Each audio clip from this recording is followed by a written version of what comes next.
Hi, I'm Janet Cruz. Thanks for joining me for tip of the week number 4. How do you do those hip rolls? Let's dissect hip rolls so you can see what's going on when a line dance especially calls for rolling your hips. A lot of times people get intimidated by this, and the simplest way to remember how to do it is just by straightening and bending your knees. Because look, if I bend my right knee, my left hip goes out. And if I bend my right knee, my left knee, my right hip goes out. It's opposite. So think about standing in line at the grocery store and you've got a bag of groceries on your hip. Now I know this was a while ago when we used paper bags and you actually used your hip to hold groceries, but you know how to do this. Or if you had a child on a hip, you stuck your hip out by bending the opposite knee. So when you want to do hip bumps in a line dance, bend and straighten your knees. And that's the easiest way to get those hips to go out. And if it's uncomfortable, this will work and it will look like it's comfortable. If you have to do doubles, you want to just pulse a little bit with the bent knee. In this case, the left is pulsing, your right hip goes out twice. And when I do it on the other side, my right is pulsing and I'm kind of bending to shove my left hip out. 2 on the right, 2 on the left. We do that in a lot of line dances. 2 on the right, 2 on the left.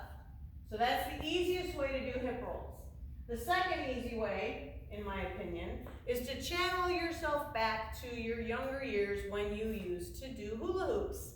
And I know I'm talking to the people that are over 40 because those under 40 have no idea what a hula hoop is.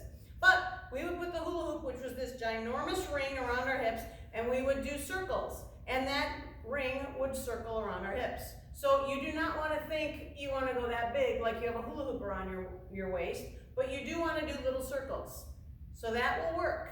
If you get told in a line dance to do a counterclockwise hip circle, ooh, power's off. You want to roll to your left counterclockwise against the clock, right, to your left, and think little circles, little circles. And if I do a clockwise one, a little circle to the right. Cool? And if you want to do that in an oval fashion, the way to do that is to think about the third way to do hip rolls, which is figure eights. So I want to combine rolls with bent knees when I do a figure 8. So I want to think of a figure 8 that's parallel to the floor. I'm going to swivel it up and around and up and around. And doesn't that look fun? Hips I can do. So figure 8 hip rolls. Your knees are going to bend, your hips are going to roll. I'm thinking up with the figure 8 and back, and up with the figure 8 and back on my right. And left, and right, and left. And I go that way. I start with the right first. If you like going with the left first, then be my guest and start with the left first. And that'll give you a lot of wiggles.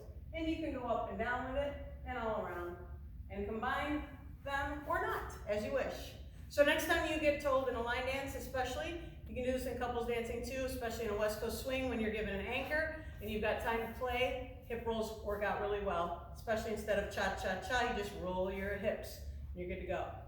So, but I do see that in a line dance a lot of times where it'll call for hip rolls, hip circles, hip bumps, right? Hip rolls can either be hip circles or figure 8s or bumps or combinations of the 3 different ways. So enjoy rolling those hips. I'm sure the people behind you will, and I will see you on the dance floor.